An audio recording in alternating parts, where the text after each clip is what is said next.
There is a petition on the Parliament of Australia website which states every day domestic violence devastates families, leaving lasting scars on individuals and communities.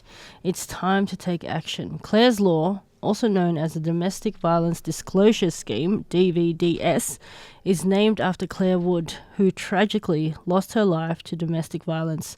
The law provides individuals with the right to access vital police information about the partner's history of abuse, proven effective in countries like UK, New Zealand and Canada. Clare's Law empowers individuals with knowledge to make informed decisions and seek safety. Despite its success abroad, this life-saving measure is yet to be adopted nationwide in Australia. So the petition can be found on the description below, and there is currently 12 days left, and at the moment the signature count is 574. So I just decided to maybe do a little tiny bit of research and discuss this topic with the very minute part of research that I've done. But I think it is important to always think about the advantages and perhaps the disadvantages of things like this. And if you don't have time, I've listed a couple, or I've thought of a couple here that might help you decide whether or not you want to sign this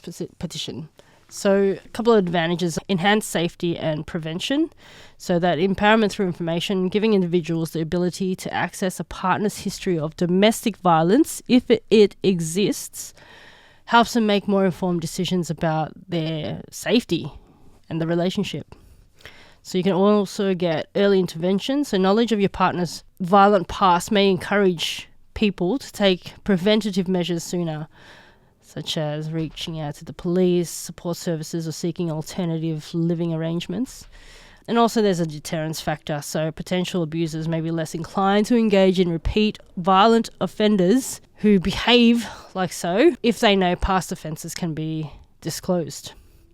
And so this can help the cycle of abuse before it gets more difficult. So it also helps increase awareness and education. Clare's Law not only provides information about individual perpetrators, but raises general awareness of domestic violence, prompting discussions and prevention and support, hopefully within community. And it encourages reporting. Knowing that disclosures rely on a documented history can encourage victims to report domestic abuse. So it's strengthening the overall database that future partners can access. And I know for a fact that not everything is reported. We know this. This is facts. Another thing is alignment with successful international models. So this has been implemented in the UK, parts of Canada, New Zealand, and we can learn from them. If it's well managed and well legislated, it can be a helpful tool, hopefully reducing domestic violence. And we can take the best of that and fine tune it. So adaptation of best practice. We can draw on experiences abroad to shape the policy framework, refine risk assessments, and change or mitigate potential pitfalls. And support for law enforcement and social services. Clare's Law can provide a structured and transparent way for law enforcement to disclose relevant information, aligning multiple agencies under clear guidelines. We don't currently have that. Opportunity for intervention. When a request is made, it can trigger referrals to support services or create opportunities for counselling, shelter, or other protective measures. If you don't know, you don't know.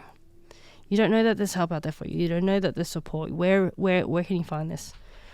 Especially for minority communities, maybe especially for people who don't get out. I don't know what I'm saying. Also, the disadvantages. I mean, having thought about this, there is an element of privacy and data protection concerns. Potentially, it can be misused. This is a possibility for individuals to request information under false pretenses or use it in a way that it shouldn't be used. So strong safeguards would be required to ensure data is shared only when necessary and appropriate. What that looks like, I have no idea. But again, we can go back to what's happened abroad and get the best practices from there and implement it or update it, improve it. And the accuracy of records. Disclosure systems rely on accurate and up-to-date records. So incomplete, outdated, or expunged records could lead to incorrect conclusions about a person's history. And anyone who's ever dealt with anything in government probably is well aware that sometimes information is hard. Correct information is hard to get. There's just too many things. Stuff and things. And stigma and rehabilitation. So past offenders who have sought help and changed their behaviour might face lasting stigma if the information remains on their record. I'd love to get somebody that is part of the rehabilitation system. I would really love to know more about what they do, what the track record is, and how they help past offenders. It'd be really, really valuable to know. There's potential for false sense of security. So if there are gaps in information, not all abusers have criminal convictions or recorded complaints. A clean report does not necessarily guarantee future safety, which could lull individuals into a false sense of security. And the reliance on the system. So victims might solely rely on the system to disclose information to them and delay taking other proactive steps in situations. So I think they're probably the main disadvantages that I can think of. I'm sure there's probably more. There's complexities in family dynamics. There's, I guess, complexities in acquiring that knowledge. There's complexities in what to do with that knowledge. But this particular law or this particular petition is to implement this law. So just to conclude, Clares Law presents a proactive tool in the fight against domestic violence by giving individuals critical information to protect themselves. At the same time, it raises important considerations around privacy and the reliability of records, administration, all that complexity, and the risk of unintended consequences.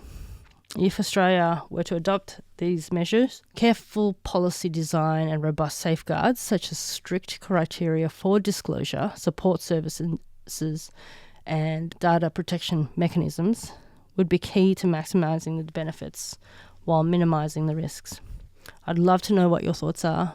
I'd love to start this conversation. There is only 12 days left for this petition, so by the time you hear this, it'll probably be less. So if you do want to sign it, the link is in the description.